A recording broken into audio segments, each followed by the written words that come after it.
एक समय की बात है, प्राचीन गांधार राज्य जो वर्तमान अफगानिस्तान है, वहां पर शकुनी नाम का एक व्यक्ति रहता था।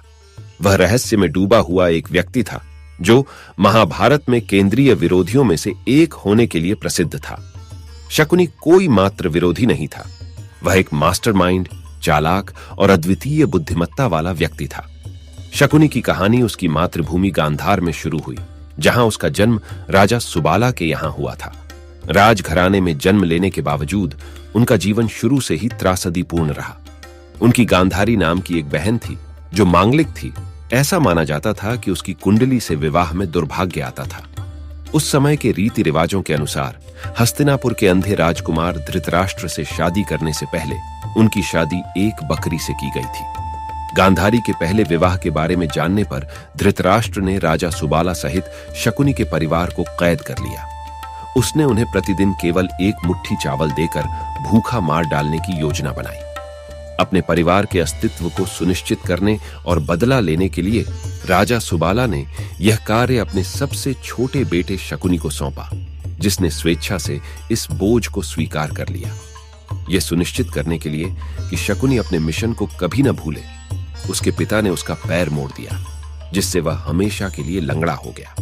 मरने से पहले राजा सुबाला ने धृतराष्ट्र को शकुनी को मुक्त करने और उसकी रक्षा करने का वादा किया था। धृतराष्ट्र, जिनके उस समय 100 बेटे और एक बेटी थी, अपने ससुर पर दया करके इस अनुरोध पर सहमत हो गए। इस प्रकार एक प्रतिशोधी व्यक्ति के रूप में शकुनी की यात्रा शुरू हुई। शकुनी का बदला सावधानी पूर्वक योजनाबद्ध किया गया था। उन्होंने पासों का एक समूह तैयार करने के लिए अपने पिता के शरीर की हड्डियों का उपयोग किया, जिनके बारे में कहा जाता था कि उनमें जादुई क्षमताएं थीं, क्योंकि उनके पिता की आत्मा उनमें निवास करती थी। ये पासे बाद में महाभारत में द्युत के खेल में महत्वपूर्ण भूमिका निभाएंगे, जहां पांडवों ने अपना राज्य, धन और यहां तक कि अपना सम्मान भी खो दिया था। अपने वचन के अनुसार शकुनी धृतराष्ट्र के 100 पुत्रों, विशेष रूप से दुर्योधन, जिसका वह पक्षधर था, का संरक्षक बन गया। समय के साथ उसने अपने प्रभाव का इस्तेमाल कौरवों के मन में उनके चचेरे भाई पांडवों के खिलाफ नफरत और द्वेष के बीज बोने के लिए किया।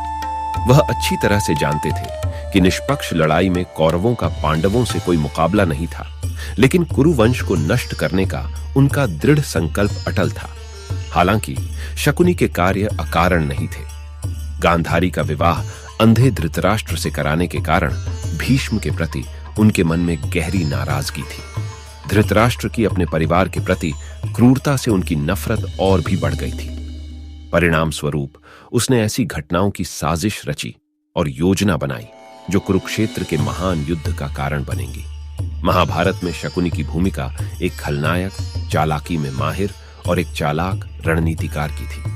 वह अपने परिवार, गांधार और अपनी प्रिय बहन गांधारी के साथ हुए अन्याय का बदला लेने के लिए कृत संकल्प था। हालांकि उनके कार्य प्रतिशोध से प्रेरित थे, लेकिन अपनी बहन के प्रति उनका प्यार अटूट रहा। वह लगातार उससे अपनी आंखों से पट्टी हटाने के लिए विनती करता रहा। भले ही वह भीष्म के पतन को देखने के लिए ही क्यों न हो, लेकिन वह अपने अंधे पति के प्रति अपनी भक्ति में दृढ़ रही। कुरुवंश के राज्य हस्तिनापुर में शकुनी की उपस्थिति एक रहस्य बनी हुई थी।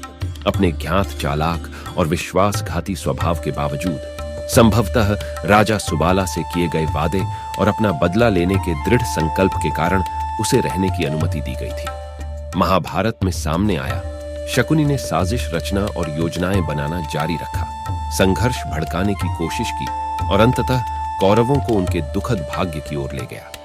उन्होंने विभिन्न घटनाओं में महत्वपूर्ण भूमिका निभाई, जैसे भीम को जहर देना, मोम के महल, जिसे लाक्षागृह कहते हैं, की योजना बनाना और पासे के घातक खेल में भाग लेना। अजीब बात है कि शकुनी अपने दिल के एक कोने में अच्छी तरह से जानता था कि वह कभी भी कृष्ण के खिलाफ लड़ नहीं पाएगा और जीत नहीं पाएगा और कौरवों को अंततः हार स्वीकार करनी होगी। लेकिन धृतराष्ट्र और पांडवों के प्रति उनकी नफरत इतनी अधिक थी कि यह किसी भी चीज और हर चीज पर हावी हो गई। हालांकि शकुनी को जो नजर आया उससे कहीं अधिक कुछ था।